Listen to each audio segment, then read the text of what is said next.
Well, good morning everybody, welcome back to another video.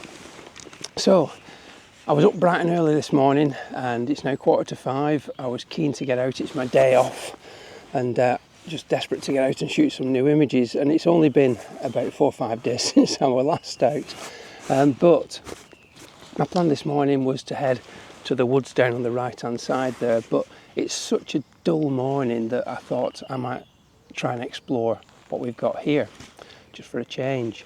Now, this area of grassland is often cut, so it was nice to see it long for a change. Now, there's nothing exceptional in terms of species diversity here. It's quite common stuff that you find, but common subjects often make beautiful images.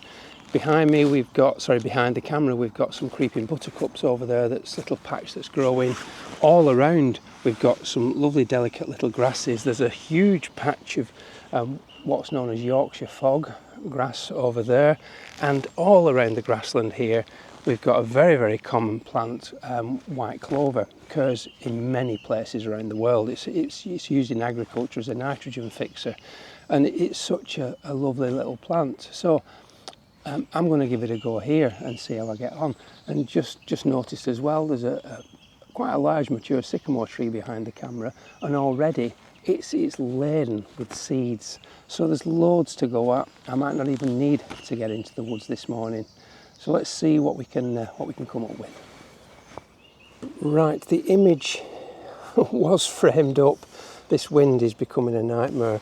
You can see on the back of the camera just how much it's bouncing around, but what I'm trying to do ultimately is I'll point out the framing first of all. So at the bottom part of the image there's a slither of out of focus green which is creating my frame for the image, and this group of sycamore seedlings, when they settle down, is filling the white space really nicely. Try and focus that in. Now, because I'm only at 6.8, depth of field is very, very limited. I've allowed the sky to be bright white and I'm happy with that. It's not burnt out, but it's helping to not frame but set the seedlings, the translucent parts of the seedlings, nicely against that sky and help to show them. Now, top left and top right there are two leaves coming down, two pointed leaves that are just framing that top portion. So basically the sycamore seedlings just sit right in the middle of that white space. Now, 15th of a second, I'm pushing it. I'm at 800 ISO using my macro lens and just grabbing these when I can. Now what I'm doing is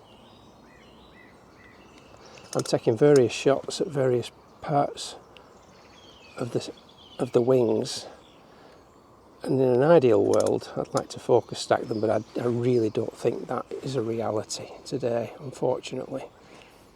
Now, already there's been some movement because this leaf here has moved position. It was framing the shot. There wasn't a white space beneath it here that we've got before. It was framing the shot more comfortably, which is slightly frustrating. There's nothing I can do about that. Let me just take another couple. Now, I've got the camera set vertically.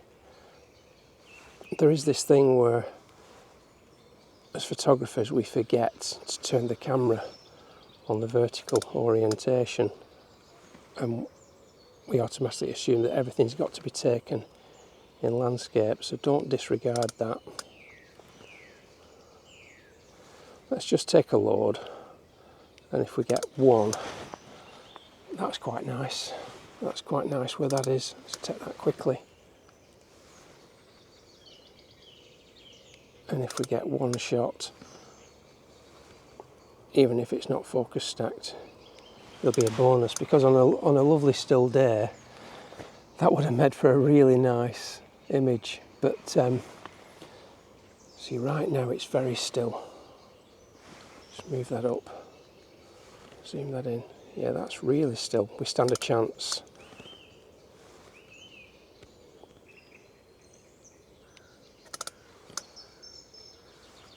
Oh yes, yes, yes, yes.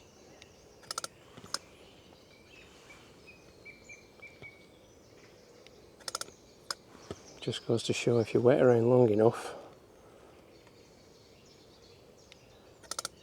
you might just get lucky.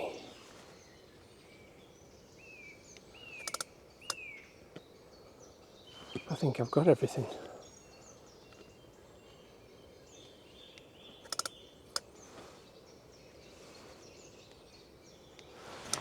Right, so I've taken, God knows how many, but taken quite a lot there. If I just use one frame, then I'm fine with that. It'd be nice to focus stack it, but I feel like I've got the composition I was working towards, which is really good.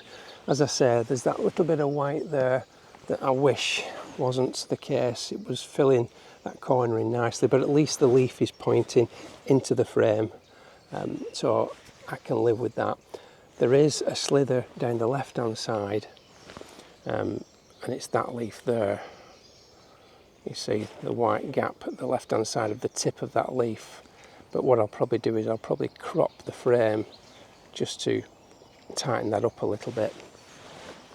Right, after much fighting and faffing, I will put that shot on now.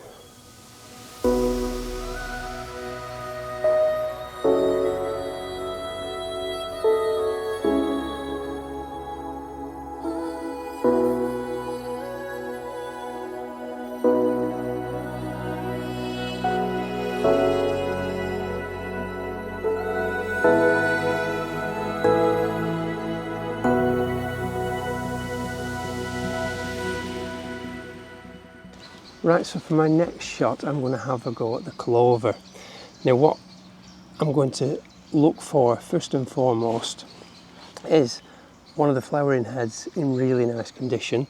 The ground is very, very wet at the moment, so we may get some nice droplets of water on the top of the flower, but I'm looking for some separation, and what I need what I mean by that is a single flower head, or maybe two flower heads, or even three flower heads would be the creme de la creme. Three being in a nice little triangle together, but the key thing is that there's separation between the front and the back, so there's no competing elements, and the subject really stands out from its surroundings. Obviously, the more flower heads I introduce into the mix, the more difficult framing becomes, the more difficult depth of field becomes, and also distractions all around. So keep it simple, start with a single flower head and then move on from there. But the main thing is, when you're working this close to a subject, I've got my 120mm macro lens here, is that you watch for distractions. That's the main problem. I'm working at 1:1 macro, which is as close as the camera can get, and what I'll do is I will vary the focus manually with my hand as I'm moving around looking for a subject. So let's get into it and see what we can find. Right, so I've got my first subject. I'm starting with a single flower, like I said, keeping it easy. I'll just turn this camera around. So the camera is just lying on the floor there, and the subject that I'm photographing is this one here. Now, just move that out of the way. You can see that I've got clear between it and the camera. There's nothing but really short grass around it, which is great. If you look at some of the others, for example, if I take this one here, which is equally nice, you've got all these competing elements all around it, and the grass is really quite long, and individual blades will intersect all around it. Whereas this one down here has got very little distractions around it. So let's get on the back of the camera and have a quick look. Right, we're into position, and what I'm going to do is, first of all, is just check that there's nothing distracting on the composition. And what I tend to do with that is I turn off all the information on the back of the LCD off, so that there's nothing potentially hiding at the back of something like where it says F4 and all that malarkey that we need, all the information that we need as part of our camera system. And it's so often that there'll be something just been sitting there at the back of some information and you miss it. So now that I've got all that, what I'm going to do is I'm going to focus on one of the near petals, some lovely dewdrops there. Frame it. On this occasion we've got a single flower. Avoid the temptation to place it in the centre, because of course it's leaning out of the frame then. We want it leaning into the frame and helping you to appreciate the negative space off to the left. I'm at f4, 30th of a second and 400 ISO.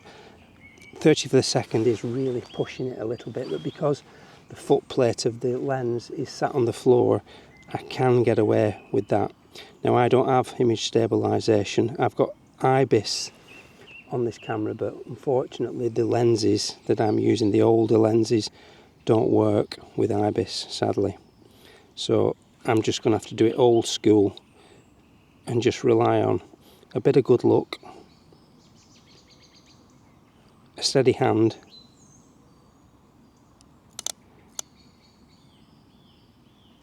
and holding my breath, which I tend to do just before I press the shutter, and it just stops me moving completely. It's something I've done for years and I still naturally do it. I would advise you take a lot when you're doing this, because you can't rely on everyone being completely crisp and sharp. Some lovely light now. I quite like the light that I've got it. If I just put the histogram on, which I don't think you can see, we've got loads of latitude for different brightnesses, different exposures should I say, but I quite like that fresh look, taking a lot of care not to make those petals too bright, and what you end up doing is losing that detail, lovely detail on them. So I'm going to take two last images, one where I've focused on the leading edge of the flower, and a second one where I focus on the centre. Because it's f4, invariably you're going to get a lot of the flower that's not in sharp focus, but if I move that to f8, which will be my ideal, what you find is, I'll just take one there, 1/10 of a second, that's just ridiculously slow. What you tend to find is, because depth of field then increases at f8, you get all the distracting elements starting to come into sharp focus, which is why it's very important to try and find a flower that's not got distractions around it, and then you can afford to, the more separation between it and any surrounding vegetation allows you to work on smaller apertures. But at f8 I'm finding that I'm getting too many distracting elements, so what I'm going to do is I'm going to compromise a little bit. I'm just going to take one at 5.6, leading edge of that flower, set it off to the right hand side, review the image. 5.6 is quite nice, and that's probably the one I'm going to use. So I'll just take my bankers,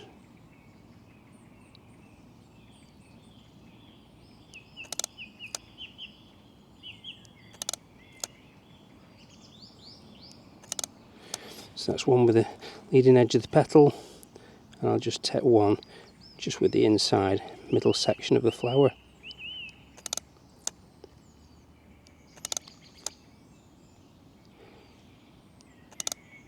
Twentieth of a second, it's ridiculously slow,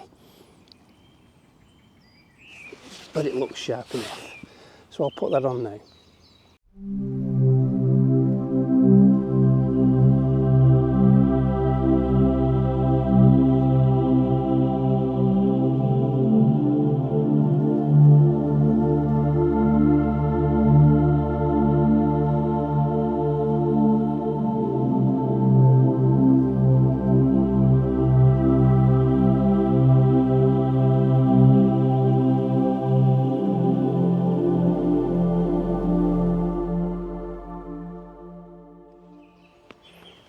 Right, this isn't going to be easy because I've got to keep Wi-Fi connected to my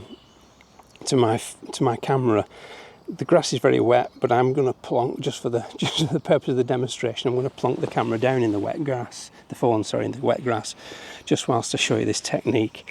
So my starting point is always 1:1 with my macro lens. You don't necessarily need a macro lens for this, and as you see, there's a lot of shaking around. I'm going to try and hold it as steady as I can, but I literally moving around. You can see those lines and shapes starting to form there.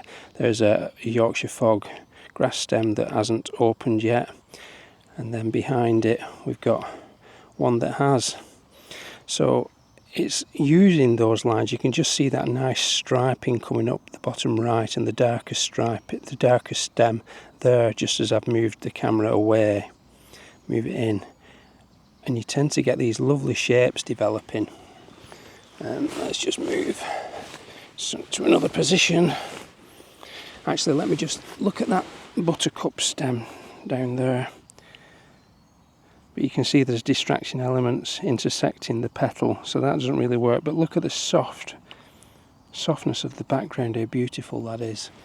Now the stitchwork flowers that I talked about, these are down here, very, very delicate little flowers. There's one there. Tiny, tiny little things. I think they're too small to be considered. But you could use negative space. You know, look at that one there on the bottom left. How it sits nicely. I'll just take a quick one. But I think the out of focus flower top left is a problem.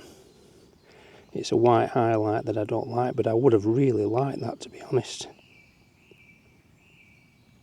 Take it anyway. Very, very difficult conditions to hold the camera in, but you get the idea just by pushing it in, how compositions reveal and hide themselves. So you've got the technique, I've given it to you there. What I'm going to do now is I'm going to spend a good few minutes exploring the grassland and everything within it, and I will put the best shot on when I've got one.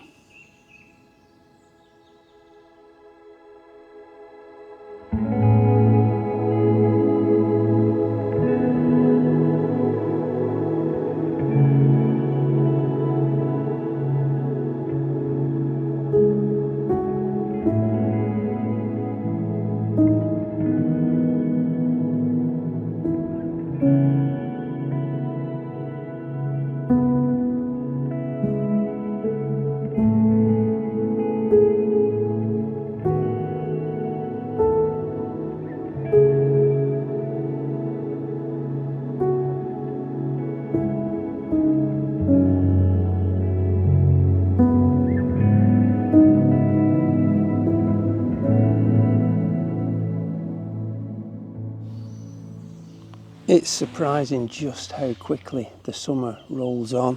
I was just looking at the horse chestnut behind me, and the fruiting bodies, or conkers as we like to call them in the UK, are already starting to look quite big on the tree there, and quite a lot of them are healthy collection of fruits. So I'm going to leave it there. I've had a load of fun this morning. I've got soaked, I have to say, up to about mid-shin and wet through, and we're sitting down taking pictures. Of course, the Yorkshire fog holds a lot of water, so even my backside's wet, and I've not even sat on the grass. But I've got, I think, 3 really nice images this morning. It's been well worth coming out, and I've not even had to venture into the woodland. I just had so much fun here shooting this Yorkshire fog in the last 20 minutes or so. I'm going to spend another few minutes before I leave. I've got a bit of time left just to myself where I can explore this area just here. So I'll put the images on at the end. I'll say thank you ever so much again for watching. Leave some comments below, and don't forget to subscribe if you're not already a subscriber. I will just say, and I keep plugging it, my ebook The Intimate Landscape is available on my website, www.simonboothphotography.com, and if you really want to support and help the channel out, you can join Patreon or YouTube from as little as 99 pence per month. that really does help and make a difference to the channel. So until next time, again, thank you all so much for watching. Until then, bye for now.